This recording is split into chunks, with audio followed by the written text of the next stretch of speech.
March மாசத்துக்கான SIP டேட்டாவை ஆம்பி release பண்ணியிருக்காங்க.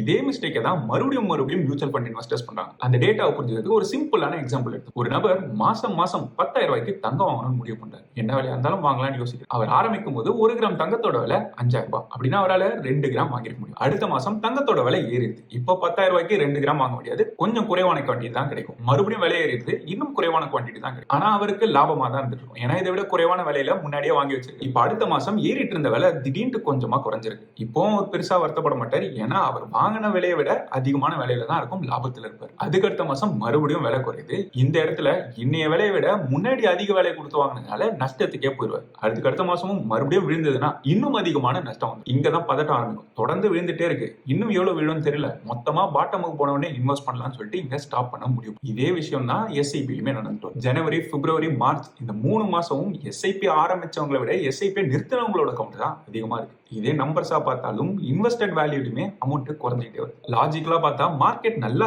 கீழே விழுந்திருக்கும் போது தான் நிறைய இன்வெஸ்ட் பண்ணும். ஆனா இன்வெஸ்டர்ஸ் அதுக்கு ஆப்போசிட்டா அப்படியே பிஹேவ் பண்ணுவாங்க. மார்க்கெட் அதிகமா பீக்ல இருக்கும்போது நல்லா இன்வெஸ்ட் பண்ணிட்டு வருவாங்க, கீழே போய் வாய்ப்பு கொடுக்கும்போது அவங்களோட இன்வெஸ்ட்மெண்ட்ஸை நிறுத்திடுவாங்க. அதே கோல்டு எக்ஸாம்பிள் எடுத்துக்கோங்க. தங்கத்தோட விலை குறைவா இருக்கும்போது இன்வெஸ்ட் பண்ணாதான் நிறைய குவான்டிட்டி நம்மளால வாங்க முடியும். அதே தான் மியூச்சுவல் ஃபண்ட்ஸுக்கும் மார்க்கெட் வாய்ப்பு கொடுக்கும்போது இன்வெஸ்ட் பண்ணாதான் நிறைய அக்குமுலேட் பண்ண முடியும். எஸ்ஐபியோட பர்பஸே டைம் பண்ணாம மேல இருக்கா கீழே இருக்கான்னு பார்க்காம எல்லா பாயிண்ட்லயும் இன்வெஸ்ட் பண்ணிட்டு வரதான். கீழே விழுந்திருக்கும் போது இன்வெஸ்ட் பண்றது நிறுத்தணும் தான் நம்மளோட ரிட்டர்ன்ஸ் தான் அடி வாங்கிடும். இந்த மிஸ்டேக் நடக்கிறதுக்கான முக்கியமான காரணமே தப்பான ஃபண்டை தப்பான டைமிங்ல வாங்குறது. இதை மொத்தமா அவாய்ட் பண்ணணும்னா மியூச்சுவல் ஃபண்ட் இன்வெஸ்ட்மெண்ட்ல நடக்கக்கூடிய எல்லா தப்பையும் தெரிஞ்சுக்கணும். அடுத்து இந்த வீடியோ செக் பண்ணி பாருங்க. யூடியூப்ல பாக்குறீங்கன்னா கீழே இருக்க பிளே பட்டனை கிளிக் பண்ணுங்க.